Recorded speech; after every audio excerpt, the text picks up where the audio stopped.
And go. Hi, everybody. This is Ryan with Cattler, and today on a new Cattler Conversations, we have Nate Smith from Top Dollar Angus. He's the general manager there. How are you today, sir? I'm great. How are you this morning, Ryan? I'm good. I'm good. I can't complain. All is good on my end. So, one of the reasons I wanted to have you on and talk a little bit about was to get more familiar with Top Dollar Angus, kind of what you guys are striving for, what part of the value chain you guys are in, and understand a little bit more on kind of the value proposition of the company, and start with that. Yep. So, really, we start out on, I grew up in the ag industry on a mixed crop and livestock farm. We fed a fair amount of calves as well as a lot of stocker cattle. Was fortunate enough to be able to go to K-State and had a very, very good beef genomics teacher while I was at K-State. And it allowed me to pursue some options earlier in my career that put me with eventually Neogen Genomics. And then I really fell in love with continuing feeding cattle and putting the genetic pieces of that together. And then when the opportunity came up to take over as general manager of Top Dollar Angus, 3 years ago now, I jumped on it because it is something that is close to me from the day that I was old enough to walk out of the house and hop in a feed truck with my father, and then also do something that I really enjoyed during college. It was a perfect match for us. So, Pretty cool. And I mean, you talked a little bit about your background. You were in the cattle feeding industry before this, right? So this is yep, kind of where you grew up in, and this is yep. for you almost second nature. There was no other option ultimately.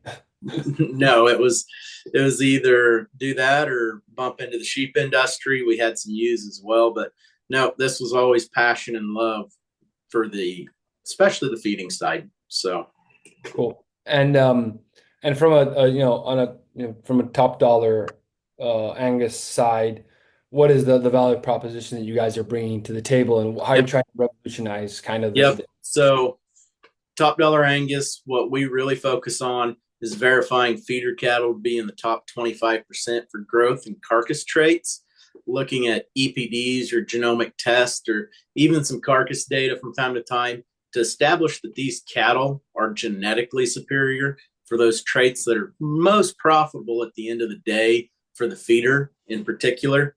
Um, a lot of the commercial cow calf men that we work with, they've been buying bulls based on those traits, but never been able to truly capitalize on them because that information is lost when they market it to the next segment of the industry.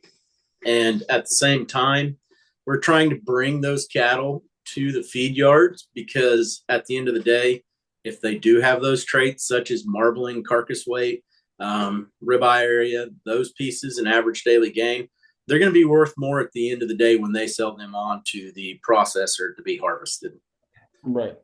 I mean, yeah, it's almost as if you'd say, how has this not been thought of before? Kind of like how can everybody get a little bit more, extra dollar into their Yeah. little wallet? Yep. We in the industry, as you well know, we've been using genetic selection via EPDs for decades now, and we never really passed it on to the other two segments of the industry. And that time's coming, and it's been here, and is going to continue to get more important. It amazes me that it took until 2015 when we started for that to click. Right. Well, yeah, I mean, it would be something that maybe in any other industry, you think of if just cutting across, but sometimes it just takes a little bit longer, and Yep. on on the cow calf and the feedlot side, and integrating them all. So one of the also, good ideas of this conversation is also, Cattler and Top Dollar Yep. Angus have formed a partnership in order to kind of start to connect the segments in that way. How do you see that playing out? What are you excited about that? So I see it in a twofold direction. Is one, implementing technology within the cow calf sector has always been a struggle, and it is something that we've been able to help do via genetic evaluations. The feeding piece of cattler is something that can be applied back to the cow-calf producer as well to an extent. And I feel like we're in a good position at Top Dollar Angus to help promote that technology because we work with those guys on a regular basis. The second piece of it is the sharing of information back and forth. If you are communicating and connecting with both parties, then you're able to share some of the most important and profitable pieces for the feeder in particular. And he's able to say, well, I need these cattle to perform this way, or I need to increase this piece. Please share this with the customer. I'll come back and I'll probably invest more money in those cattle if you can make these changes with the genetics on that piece. So really the symbiotic relationship there of just knowing what each other needs and doing it quicker and more efficiently through technology, that's really at the end of the day where I see the value being brought. Yeah. Yeah, and it's one of those things that, when we meet up with members and just in the calorie ecosystem, one of the things that they always want to know is, should I buy again from the same person? Like, Yep. and they can see the growth and they can see, through all the different reports that we have, like, the weight, the average daily gain, illness, all different traits. But then if they can also take that one step back and actually speak with that person and have that fluid communication, it is one of those things that I think is really important and can really help us out. I mean, in that regard, because, you know, it is an industry that is kind of segmented. You have, the cow-calf, backgrounder, feedlot, it's kind of three buckets, and it's only some of them flow in and out of them. So being able to provide that communication, I think could be really, really good. And that's why we kind of are starting to get our feet, the ground under our feet to get this rolling. Yep. So it should be kind of, a good way to get started. I think so. And it's helping everyone within that supply chain. And really, education is one of the biggest pieces that I like to focus on because it's something near and dear to me, is to help improve the industry by just bringing new ideas and bringing new concepts that are proven to work back to all pieces of it. Yeah, 100%. I think that it is one of those things that, as the industry continues to evolve, it's one of the things that I think that in the next 10 to 20 years, we're going to see a lot more of. We're going to start to see, a lot, just more partnerships and more companies coming together to allow the producer to have better success across the industry and not focus on only one place, because you need that flow, and you need that, for everybody to win. And it's just something that we need to get done, I think. Yep.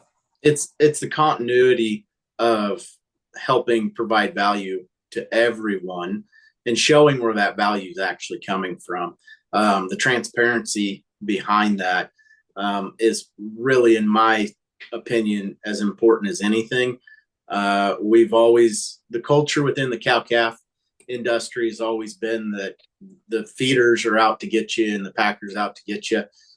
In my experience, that's actually not the case. They just want to trade value back and forth, and we need to help educate and continue to explain that not everybody's out to get you.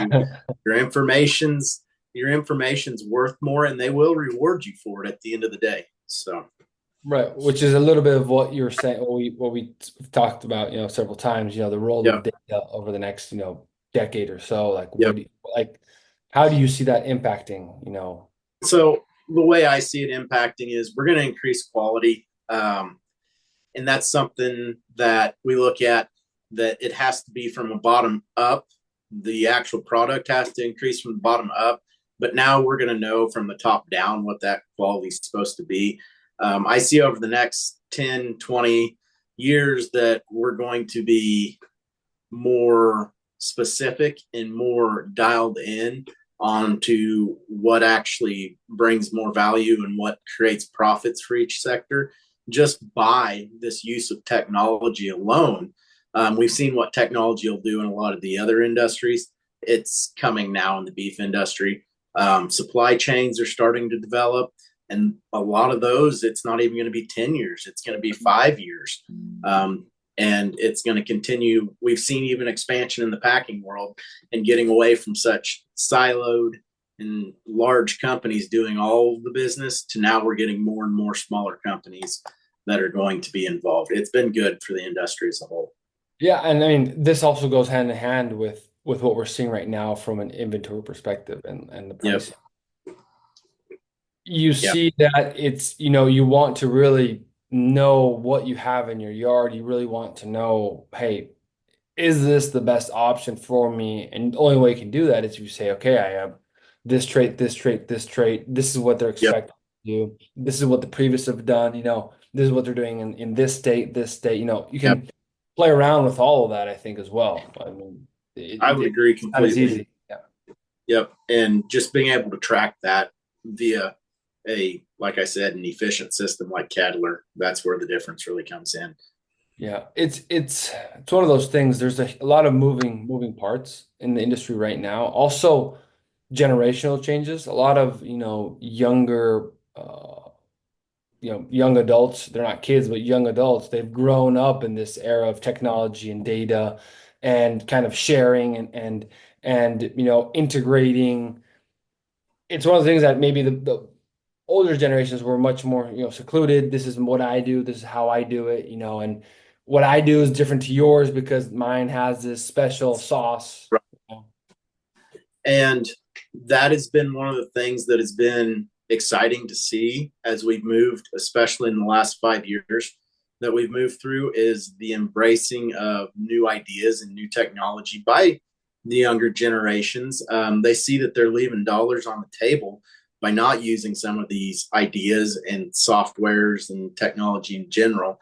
And they understand from other pieces of the ag side that, I mean, we have GPS that can go down to all the way down to inches on Right. some of the sprayers and stuff. And we're using drones to an extent. And they see how much that has changed production in especially the crop world.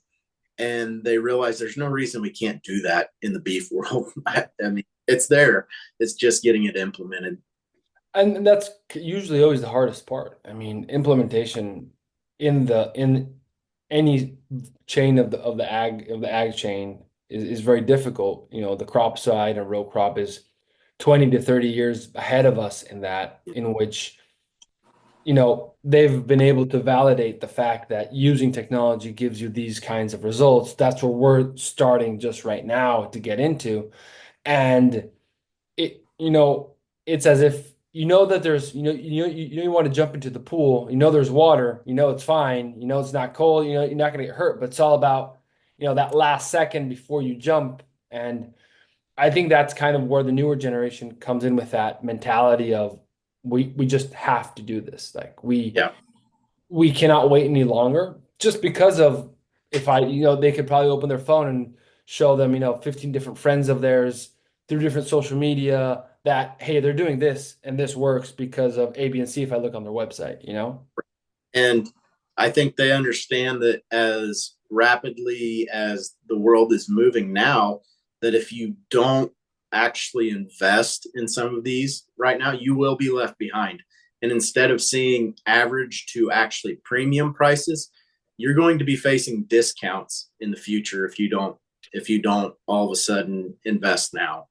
Right. Is the way I see it. And that's probably why the younger generation has been so apt to involve themselves, is because they've watched what happened if you move back and you didn't invest in the GPS, you didn't invest in the technology piece on the crop side, that now you're behind the eight ball 20 years later. Yep. So 100%. And also there is that element of at the end of the day, if you're going to be connecting point A to point B, which is where you want to go to, wants to make sure that point A is starting correctly, because they're like, the packer is expecting um, a product that's repeatable, sellable at a price, so they can also forecast. If you go all the way back through the feedlot, the background, and then in the cow calf side, the seed stock side, there's only one way of doing that. It's going all the way back and doing that whole value chain. The thing is, it takes years to actually go from point A to point B. Right. And I think that you made a very good point in that can be spoken to. The consistency piece of the industry is probably as important as any. That's part of the reason Top Dollar's got a very positive reputation, is because not only are we verifying that genetics work, but we also are verifying that it's going to be a consistent set of cattle that show up. Because anytime that you have a lot of variability, your cost goes up exponentially. And that's where I see the industry kind of heading as well, is that instead of commodity management on cattle, we're going to go into more specific management, maybe not down to the exact animal, but it will be more, just more precise at the end of the day. Yeah, I think that, it will help for sure, for sure. Do you have any other kind of topics top of mind that you think, you have that you think about the industry, cattle beef industry that you just want to share or spitball? I think that we're at a unique position currently in the cattle industry that we are seeing generational change. The other unique piece is that from a marketing standpoint and from a market standpoint, um, we do have the lowest cow herd numbers on record since the 60s, but we're still producing as much beef as we ever have at the end of the day. On the markets piece, I see sunny days ahead of us. Maybe not quite like we'd seen over the last 2 years of prices being so volatilely high, but I feel like we finally settled in to a little bit more of just a positive market that can benefit everyone. And it's going to continue to stay that way. And if you can produce high quality beef, there is room there for profits. That's really what I see. The main challenges that I kind of see in the industry is just not being able to cooperate together all for the same goal.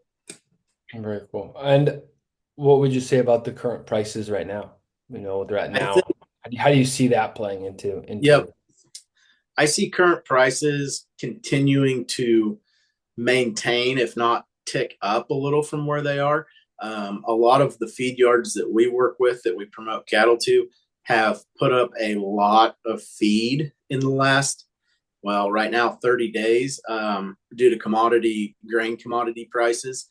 And they also are hungry to feed animals because it's a safe haven to an extent, being that it's shorter term money. I think prices will maintain, if not tick up, just the fuzz, because of just other market factors. And if we can get the economy back to where inflation's not so bad, the American consumer will always come back and buy beef at the end of the day. Yeah, 100%. I agree on that. Last question for you. If you had to talk to your younger self, when you're, in at K-State and you're thinking about what am I going to do, what would you tell them? The first thing I would tell them is that we're all just people, and that we all have our own place in the industry. But at the end of the day, nobody's necessarily better than anyone. We're just people. Don't be scared to go talk to somebody. Whether it's at the packing level, they're still humans. They're easy to deal with. Everybody's got best interest for the whole industry in mind for the most part. And then, secondly, and probably more importantly, is that these things take time. I still struggle with this.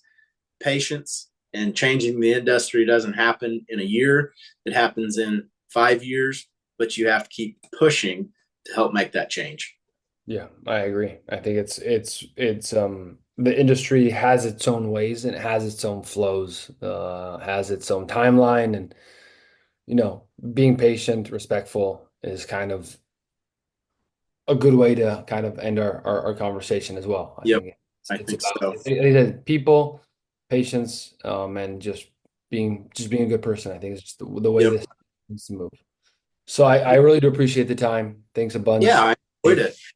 And yeah, really do appreciate it. Thanks a bunch. Yep. Thank you, Ryan. Yeah.